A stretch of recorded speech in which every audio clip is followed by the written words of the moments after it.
Assalamualaikum warahmatullahi wabarakatuh.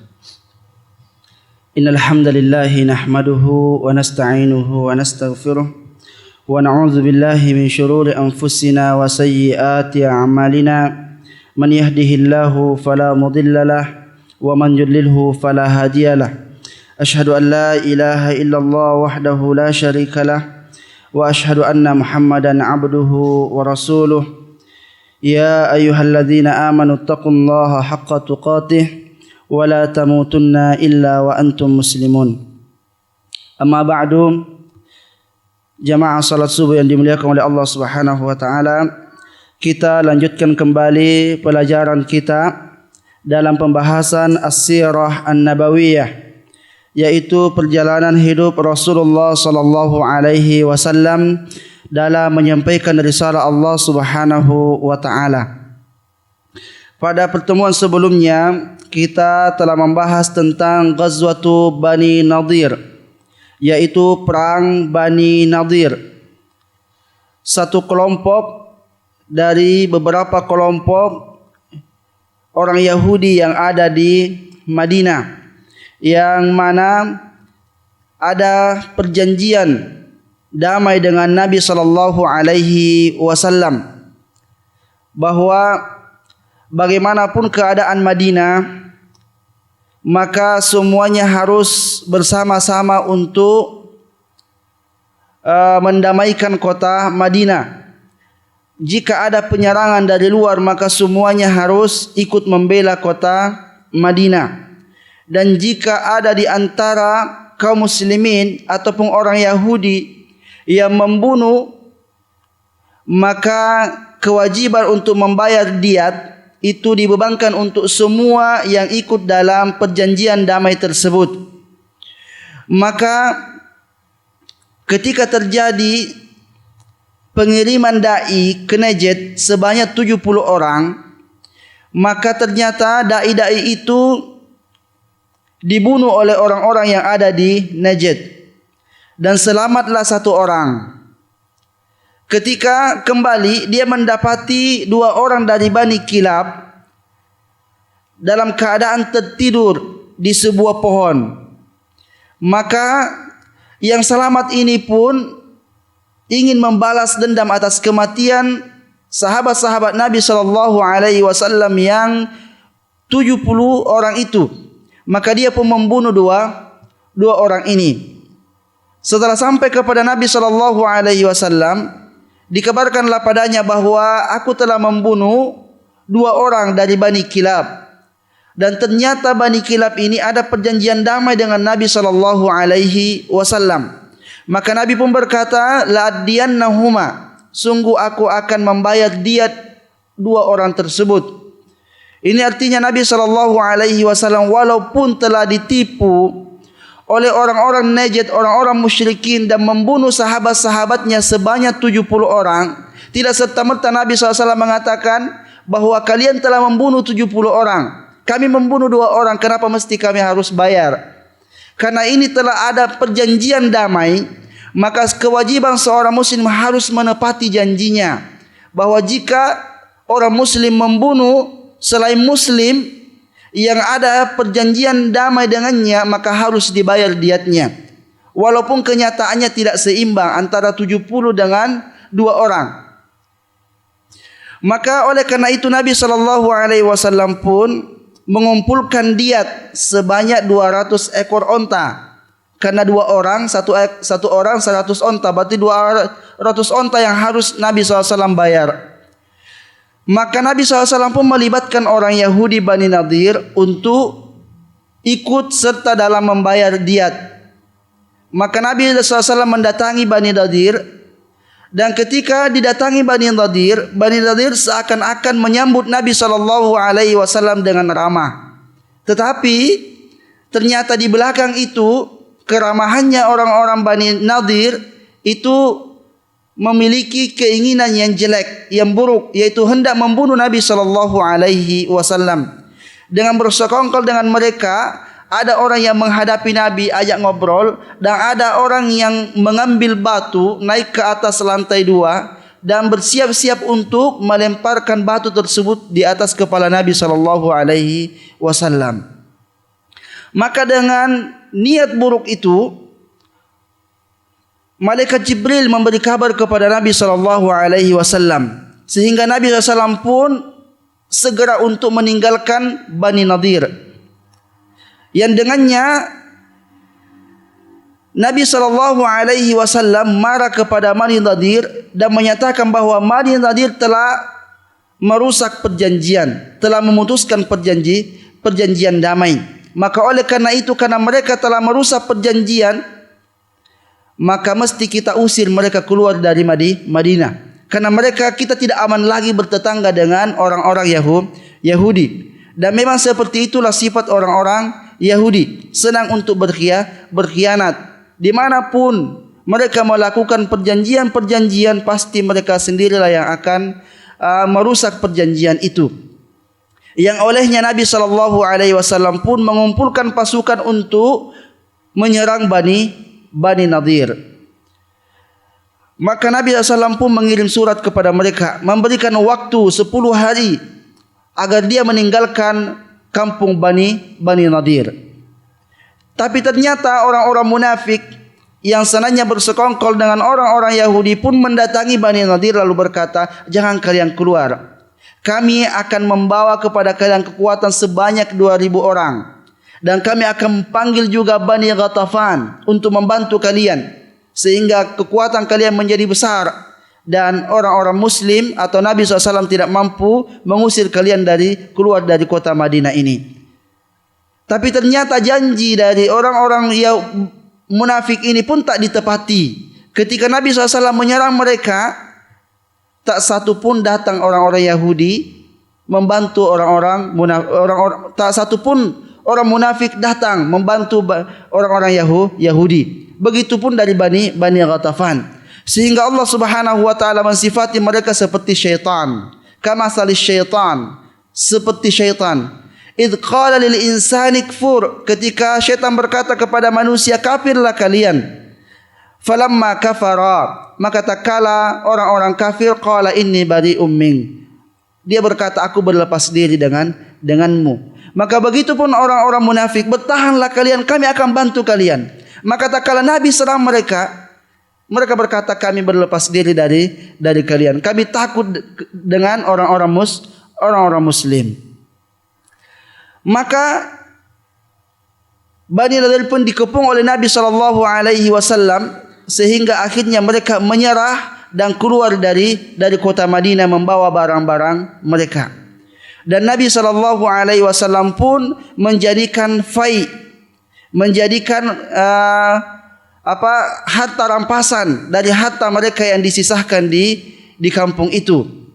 Dan Nabi SAW atau Allah Subhanahu wa taala menetapkan satu hukum, jika menyerang sebuah daerah lalu tidak terjadi peperangan, maka harta rampasan itu disebut fai. Fai beda dengan ghanimah. Kalau ghanimah itu melalui peperangan.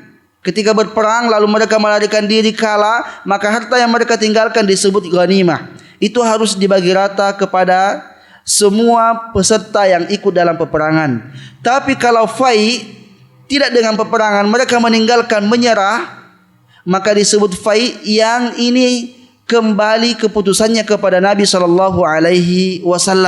Tidak dibagi rata, terserah Nabi siapa yang akan diberi. Maka ketika itu Nabi SAW memutuskan bahawa fai ini hanya untuk kaum muhajirin saja. Untuk orang-orang Ansar tidak dapat, sebab orang-orang Ansar kehidupan mereka sudah layak. Adapun orang-orang Muhajirin, mereka datang dari Makkah ke Madinah tidak membawa barang apa-apa, sehingga keadaan mereka masih sangat sulit. Kecuali 2 orang dari kalangan Ansar yang dia memang betul-betul miskin, sehingga Nabi SAW berikan padanya.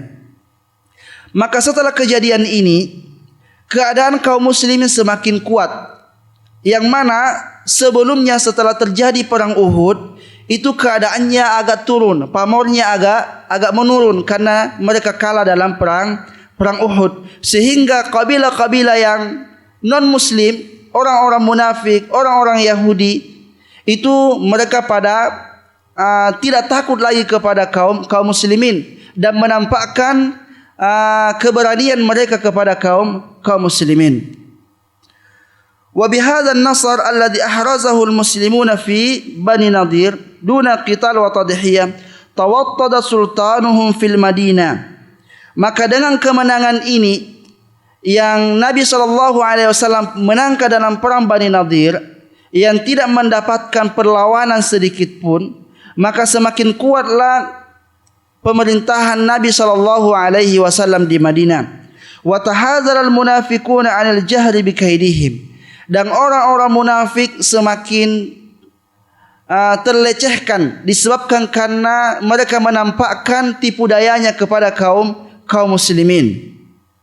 Wa amkana lirrasul ay yatafarraqa liqam'il a'rab alladhina adzal muslimina ba'da Uhud. Maka Nabi SAW setelah hibahnya, kekuatannya kembali normal setelah diusirnya orang-orang Yahudi tanpa peperangan, maka ketika itu Nabi SAW pun kembali fokus untuk menyerang orang-orang Arab Badui alladzina azal muslimina ba'da Uhud, yang mereka mengganggu kaum muslimin setelah terjadinya perang Uhud. Karena orang munafik, orang Yahudi, orang Badui yang ada di sekitar Madinah, di luar kota Madinah, itu setelah perang Uhud mereka pada menampakkan keberaniannya. Dan juga Abu Sufyan dari Mekah telah berjanji bahwa tahun depan kita akan bertemu kembali di perang Badar, di perang Badar kedua. Di perang Uhud mereka menang, di perang Badar kaum muslimin menang, berarti 1-1. Maka orang Quraisy, orang musyrikin dari Mekah masih ingin lagi bertemu dengan pasukan Nabi SAW sekali lagi. Siapa kira-kira yang menang di antara keduanya? Maka Abu Sufyan sebelum meninggalkan medan Uhud, dia berkata bahwa inna mau'idakum al-badar al-am al-qadim. Sesungguhnya janji kami untuk kalian, kita bertemu kembali di Badar tahun depan. Jadi Nabi diberikan waktu setahun untuk bersiap-siap melawan mereka.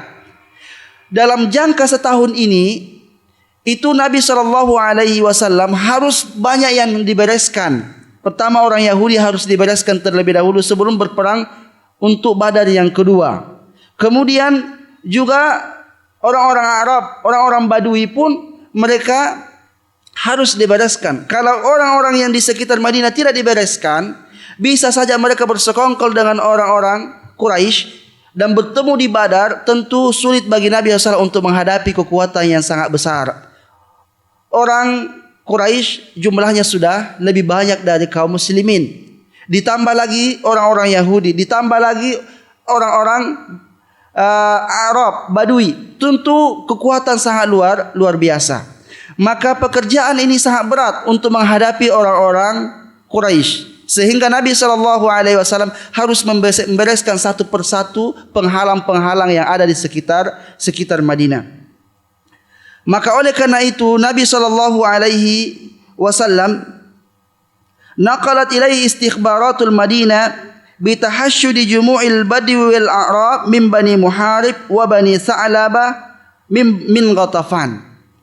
Maka setelah terjadinya perang Bani Nadir, bukan berarti kaum muslimin istirahat karena dia telah mendapatkan ghanimah.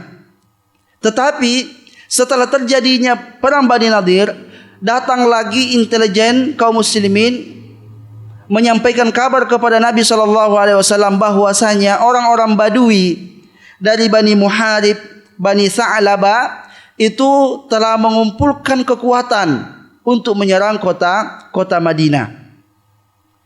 Maka oleh karena itu fasara an-nabiy sallallahu alaihi wasallam ila al-khuruj. Maka Nabi pun bersegera mengarahkan kembali kaum muslimin untuk keluar menghadapi mereka. Jadi setelah Bani Nadir pindah lagi ke peperangan yang lain tanpa ada istirahat bagi kaum muslimin. Yajusu fa yuwafi Najd. Maka Nabi SAW pun mendatangi kota Najd. yulqi buzural khawfi fi afidati ulaikal badwi al-qusad, untuk memberikan rasa takut kepada orang-orang badui yang mereka berperangai keras, hatta la yu'awidu manakirahum allati irtakabaha ikhwanuhum ma'al muslimin, agar mereka tidak mengulangi keburukan-keburukan yang mereka ingin lakukan sebagaimana saudara-saudara mereka melakukan hal itu, yaitu orang-orang Yahudi dan juga orang-orang Yahudi yang lain dan yang telah diusir oleh Nabi sallallahu alaihi wasallam. Semuanya telah ditenangkan, tinggal satu lagi, yaitu orang-orang Badui, dan mereka telah mengumpulkan kekuatan. Maka harus segera untuk diusir mereka itu supaya kota Madinah aman dari segala penjuru yang ada di sekitar mereka. Wa adhal a'rabu alladhina maradu 'ala an-nahbi was-satwi la yasma'una bimaqdamil muslimin. Maka pada waktu duha, karena Nabi SAW telah keluar menghadapi mereka, maka pada waktu duha Nabi SAW sudah sampai di Najd. Lalu orang-orang Arab Badui tidak tahu dengan kedatangan Nabi sallallahu alaihi wasallam tersebut. Sehingga ketika mereka tahu, dikagetkan dengan kedatangan Nabi SAW menyerang mereka, maka mereka pun tamanna'u fi ru'usil jibal. Mereka pun lari naik ke gunung-gunung. Karena kota Najd terkenal dengan memiliki gunung-gunung yang tinggi.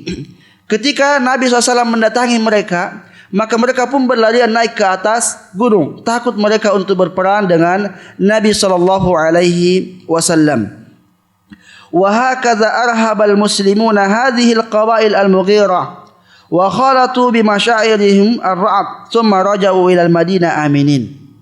Dan begitulah Nabi sallallahu alaihi wasallam menakut-nakuti mereka, sehingga dalam hati mereka senantiasa takut terhadap kaum muslimin, bahwa memang betul ya, tidak bisa kita menghadapi kaum muslimin. Kita masih berencana saja untuk menyerang mereka, mereka lebih duluan menyerang kita. Sehingga dengan itu mereka diberikan pelajaran, jangan lagi macam-macam dengan kaum muslimin. Sehingga dengan itu Nabi SAW kembali ke kota Madinah dalam keadaan tidak mendapatkan perlawanan dari orang-orang Badui. Maka ketika Nabi SAW kembali, tentu keadaan sudah menjadi aman. Tidak ada lagi yang berani untuk mencoba menyerang kota Madinah. Bani Nadir sudah dikeluarkan. Orang-orang munafik sudah takut.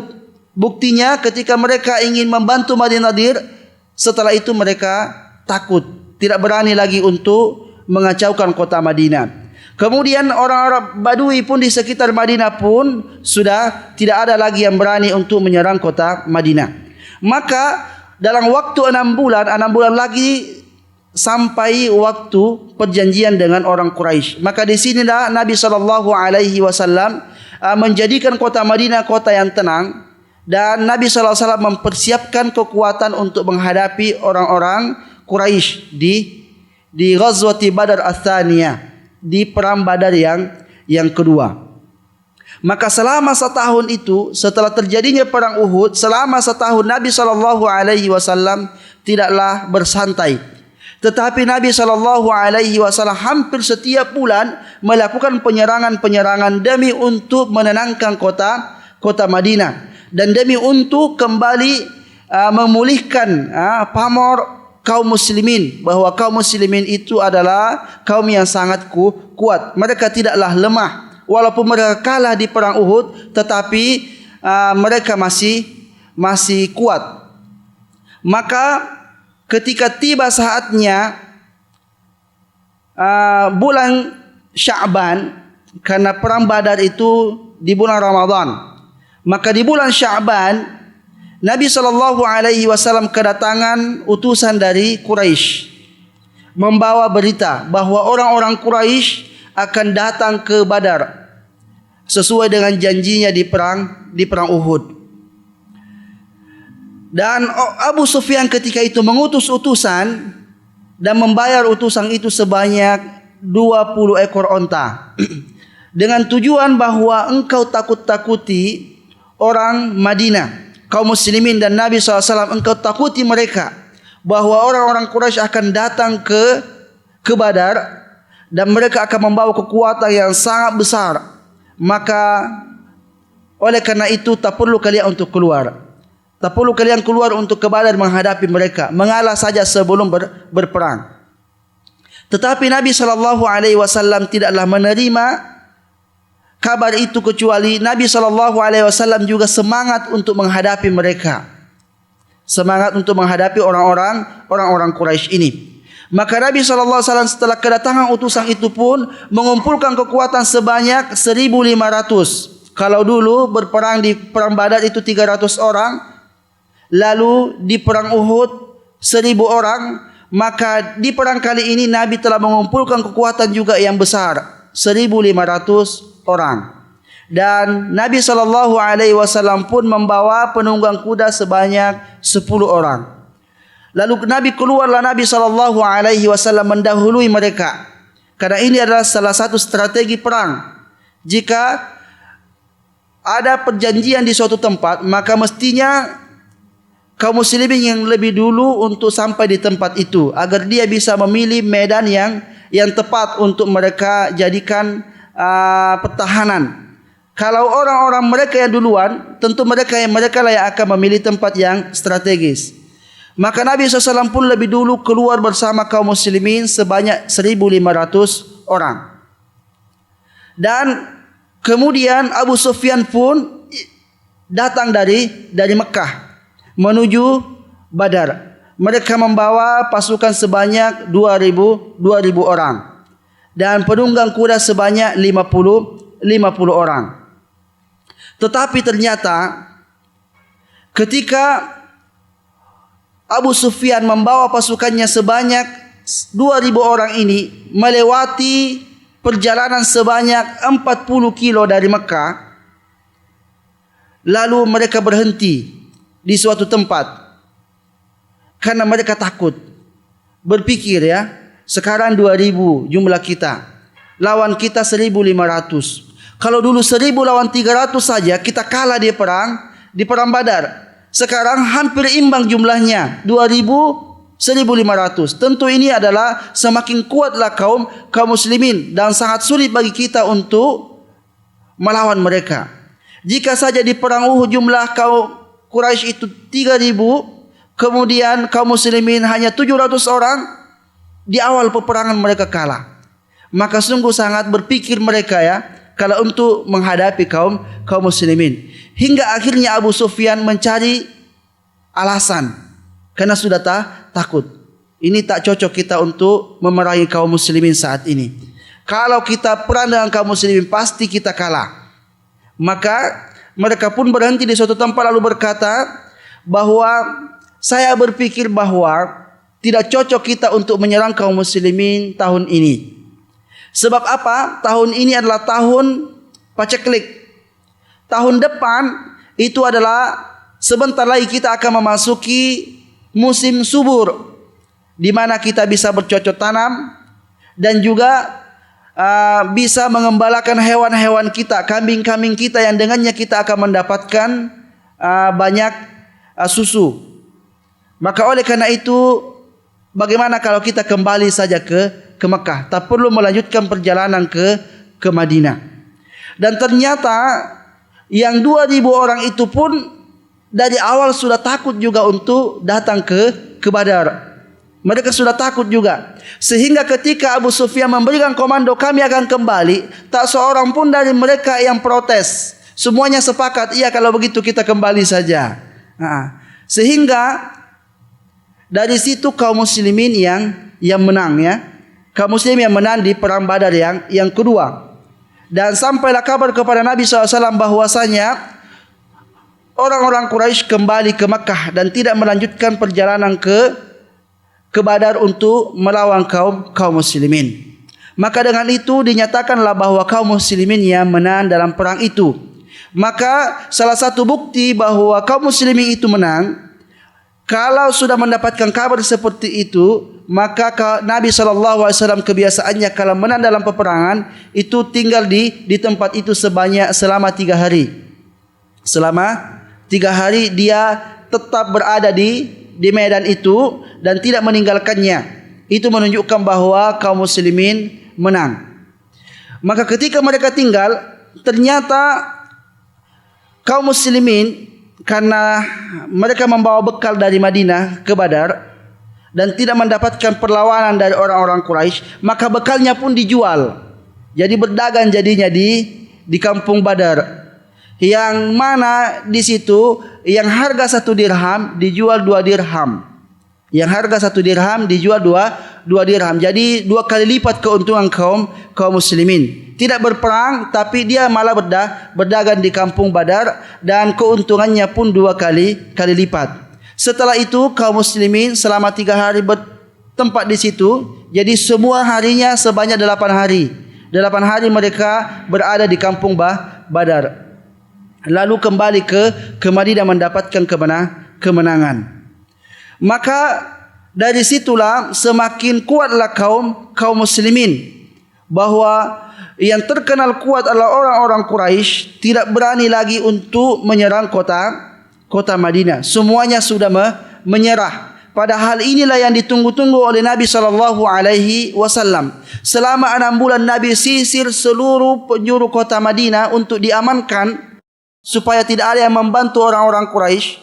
Setelah kota Madinah aman, ternyata orang Quraisy pun menjadi takut untuk melawan Nabi SAW. Maka setelah Nabi SAW kembali ke Madinah, maka menjadi amanlah seluruh kota Madinah. Maka setelah Nabi SAW kembali ke kota Madinah, dapat lagi kabar yang ada di pinggiran kota Syam. Jadi dari Madinah, Makkah, Madinah, Syam, itu adalah jalur perdagangan. Ternyata orang-orang yang ada di pinggiran kota Syam itu senantiasa orang-orang Badui yang ada di sana itu senang untuk merampok dan merampas harta dagangan orang-orang Quraisy dan orang-orang yang ada di Madinah yang berangkat ke Syam berdagang. Maka itu pun menjadi salah satu masalah bagi Rasulullah SAW yang harus diberantas pula, agar supaya seluruh penjuru kota Arab itu menjadi aman. Maka setelah kembalinya Nabi SAW dari perang Badar kedua, Nabi kumpulkan lagi kekuatan dan lanjut ke Syam, di pinggiran kota Syam, untuk mengusir para penjahat yang ada di sana yang senantiasa merampas dan merampok barang-barang pedagang. Yang dikenal dalam sejarah Ghazwatu Daumatil Jandal atau Dumatil Jandal. Ana Rasulullah sallallahu alaihi wasallam min Badar wa qad sada al-mantiqa al-amna was-salam wa tma'annat dawlatuhu fatafarraga lit-tawajjuh ila aqsa hududil Arab hatta tasira as-saytarah lil muslimin 'anil mawqif. Maka ketika Nabi SAW kembali ke Madinah, maka jadilah wilayah Madinah ini kota yang sangat aman, dan wilayah atau daulah negara Nabi SAW pun menjadi tenang. Maka oleh karena itu Nabi fokus lagi untuk mengamankan ujung kampung Arab yang ada di pinggiran kota Syam.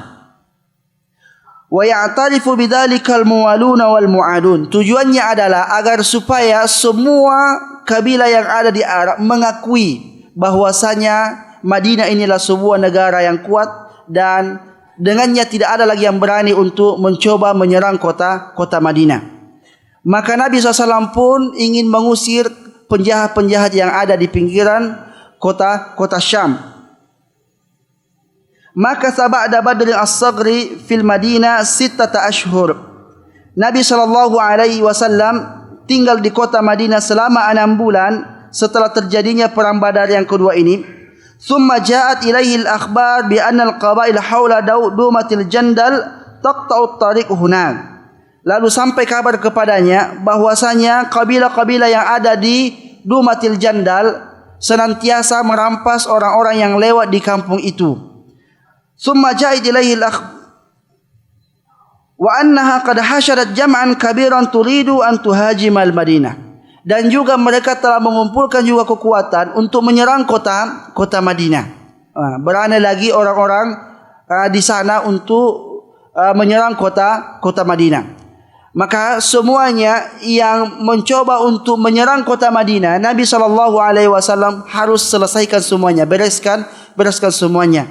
Maka oleh karena itu Nabi SAW pun keluar fi alfin minal muslimin. Nabi keluar membawa sebanyak 1000 kaum muslimin untuk menyerang mereka.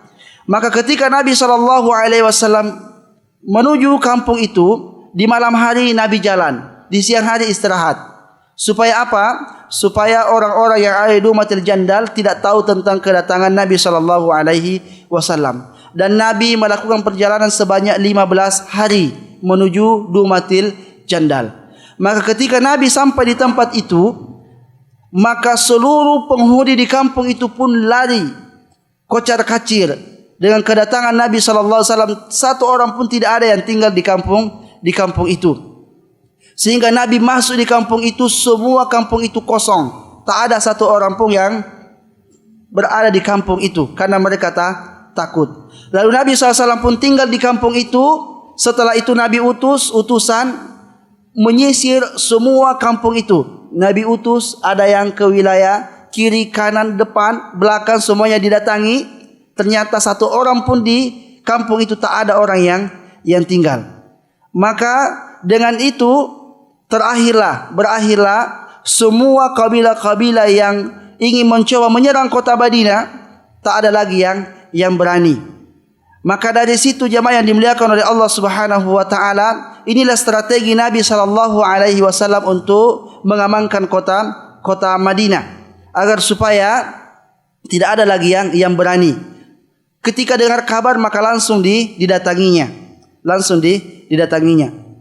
Maka kalau kita melihat perjalanan Nabi SAW di Madinah, mulai tahun pertama sampai tahun keempat, itu tak ada istirahat.